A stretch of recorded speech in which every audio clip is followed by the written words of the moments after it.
घोटी पोलिसांची झपाट्याने कारवाई, जबरी चोरीचा गुन्हा अवघ्या 30 मिनिटात उघड, आरोपींसह मुद्देमाल हस्तगत. वाळविहीर फाटा परिसरात खुर्ची विक्रेत्यास मारहाण करून मोटरसायकल, खुर्च्या व रोकड लुटली. पोलिसांनी तात्काळ 2 पथके तयार करून आरोपींचा शोध घेत गुन्हा उघडकीस आणला. इगतपुरी तालुक्यातील वाळविहीर करोळे फाटा परिसरात खुर्ची विक्रीचा व्यवसाय करणाऱ्या व्यक्तीस मारहाण करून जबरी चोरी करणाऱ्या आरोपींना घोटी पोलिसांनी अवघ्या 30 मिनिटात शोधून काढत उल्लेखनीय कामगिरी केली आहे. या प्रकरणी फिर्यादी राजेश मांगीलाल बंजारा, वय 42 वर्ष, व्यवसाय मजुरी, मूळ राहणार राजस्थान व सध्या ओमबाबा रोड, घोटी, तालुका इगतपुरी, जिल्हा नाशिक यांनी घोटी पोलीस ठाण्यात फिर्याद दिली. फिर्यादीनुसार दिनांक 10 जून 2026 रोजी दुपारी 2 वाजण्याच्या सुमारास फिर्यादी हे प्लास्टिकच्या खुर्च्या विक्रीसाठी परिसरात फिरत होते. त्यावेळी वाळविहीर फाटा येथे उपस्थित असलेल्या 3 अज्ञात इसमांनी त्यांना "ओ खुर्सीवाले भैया" अशी हाक मारून जवळ बोलवले. फिर्यादीजवळ गेल्यानंतर आरोपींनी संगनमत करून त्यांना पकडले व लोखंडी गजाने मारहाण करून जखमी केले.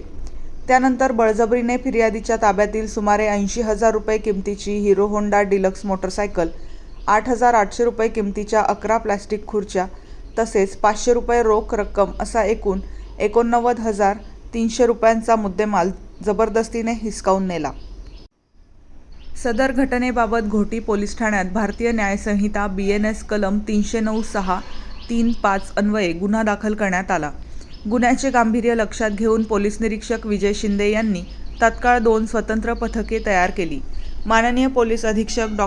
श्री स्वामी यांच्या आदेश व मार्गदर्शनाखाली पोलिसांनी घटनास्थळ परिसरात वेगाने शोध मोहीम राबवली.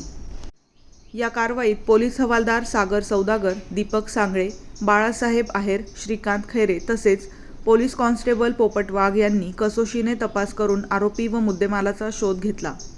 पोलिसांच्या तत्परतेमुळे अवघ्या 30 मिनिटात गुन्हा उघडकीस आणण्यात यश आले असून ही कारवाई परिसरात चर्चेचा विषय ठरली आहे. सदर गुन्ह्याची नोंद पोलीस हवालदार इंगळे, बकल 1842 यांनी केली असून पुढील तपास पोलीस उपनिरीक्षक प्रवीण उदे, घोटी पोलीस ठाणे हे करत आहेत. MG न्यूज प्रतिनिधी निलेश शेकोकार, इगतपुरी.